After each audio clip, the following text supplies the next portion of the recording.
Yo guys, what up? Corey the Sandman Sandhagen here. Welcome to the channel where we talk about everything martial arts. Today we're going to break down Miller versus Benitez.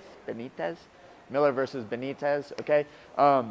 I really like this fight because I think it's going to be able to bridge the gap from MMA grappling to jiu-jitsu style grappling, okay? I only do MMA grappling, but I grew up doing obviously a decent amount of jiu-jitsu, like just sport jiu-jitsu. So I think that it's really important that we kind of identify and poke out a few of the things that are definitely big problems in the sport of jiu-jitsu and the sport of MMA, and where we can kind of bridge that gap. Miller versus Benitez was obviously a really, really great example of this. Let's get into it. I'll stop talking. Make sure that you guys like and subscribe. Peace.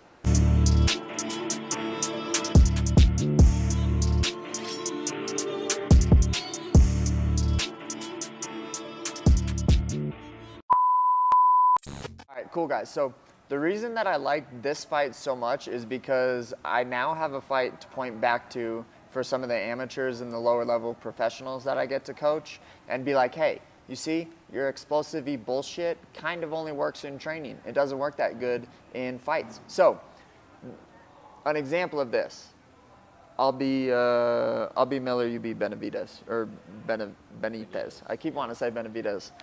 Shout outs Benavidez. But okay, so we're here. Some type of scramble happens or whatever, and Benitez puts his feet here and tries to really just boot Jim Miller off of him. Go ahead. Boom, like this. Okay? In training, this will happen. Elias will go to build up. Go ahead. He'll go to build up, and he'll build himself up. Really no consequence here. Okay? The reason that that's not as realistic in a fight is because in a fight, I'm trying to fuck you up. Okay? And if you're Elias and you boot me out of space and I'm standing and you have to get up, I don't like the odds of you not getting starched, which is kind of what happened with Benitez a little bit. Benitez shoves him off, boom, Miller controls, he gets like on one of the legs. Benitez wasn't able to build up like quite to his elbow, but that's what he was looking to do. Miller passes, hits him really hard, gets on top, grabs a seatbelt, throws in hooks, gets a triangle, which is really a pain in the ass of a position to try to get out of when you're already in that position, okay? So not good, okay? Don't do that, all right?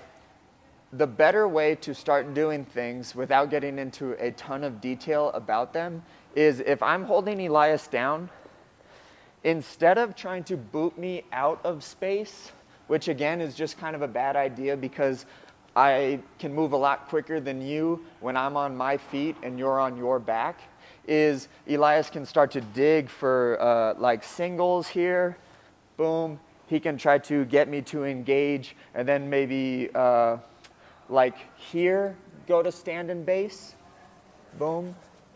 Either on a single or just with a frame like this, okay? But options like that are way better in MMA because, again, you're not kicking me out of space and I can win the race of trying to hit you before you get up. Typically, again, sometimes it works. It's going to work in the training room a lot more than it's going to work in a fight. And the reason, again, is just because we're being nice to each other in the training room. In a fight, Miller was definitely not nice to him, cracks him, takes his back, does an awesome job like that, okay? You see this again in the third round, I believe it was. He's in half guard, Benitez is in half guard, or some type of position where he's here. He tries to get an underhook and shove Miller out of space and tries to build up here, okay? Miller does a really good job cutting across with his knee, which is, you know, like a really good idea. Try to get into here, cut across with his knee. Benitez turns the other way, boom, goes here. Sorry, we gotta stay in frame. He goes here, he tries to keep being explosive and then ends up giving his back. Boom, Miller jumps back on the seatbelt, takes his back again, okay? But again, really what we're highlighting here is the idea that using explosive stuff where you're trying to disconnect from someone when you're on bottom isn't always the best option. Again, it works really good in the training room. When it does work, it feels like you're awesome. Like, oh yeah, like look how explosive and scrambly that was. I'm so much better at scrambling. But you mess around, you fight someone that's really good, that's actually trying to hurt you. that is trying to get their 26th UFC win, which is a ton of experience. Just for reference, that's more fights than I've had in my professional career. So good on Jim Miller for doing that. But explosive stuff is not the best stuff in the world, okay? Doing stuff from an amount of space where like you can actually stay mildly engaged with them instead of shoving them so far out and then them coming back and hitting you is a much better idea, okay? Let's talk about the back attacks now, okay? So Miller gets on his back, we'll face this way. Gets on his back, immediately triangles his legs, okay? And is doing a lot of hand fighting games, okay? This is a really good idea because it keeps your opponent really tied up with what's going on with me trying to control things and attack his neck. You notice in the fight that Miller doesn't waste too much time trying to just control, you know, like hanging out here. Almost the entire time he's trying to throw in chokes, he's trying to control this wrist. I don't know if he cross wrist, but this is a typical thing in jiu-jitsu too, where we're here, they'll go here. At one point he had here, but the entire time he's making this person have to defend. The reason that sucks is because Elias doesn't get to think about defending or escaping the position while he's having to think about defending me trying to choke him, okay? Eventually it turned into, you know, a bunch of hand fighting. Miller gets it kind of across his face. He locks his hands and then is able to finish the choke. But, yeah, don't touch my knee full, that feels weird. The choke looked maybe like it was kind of a quick tap, to be honest with you. Third round, really tired, breathing really hard. Definitely gonna, you know, be a lot quicker of a tap than, you know, first round where you can really fight because you have a ton of energy, you have a lot of air in your lungs still. Third round, not as much, so he got it in, got it kind of across his face, but put on the squeeze. You could definitely still choke people with this type of thing across his face. Like I wish that I could show you on the other side of the camera. It doesn't need to be on the neck.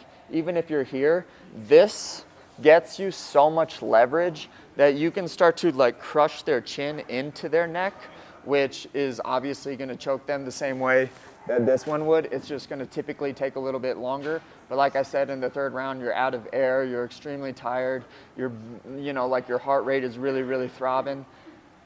Kind of difficult, you know, to like last a little bit longer when you're being choked. So that's how that fight went. I loved it because, again, it highlighted this idea of don't be this explosive guy, be the technician, do the right things in jiu-jitsu. Don't try to shove people out of your space. Try to keep them mildly close to you.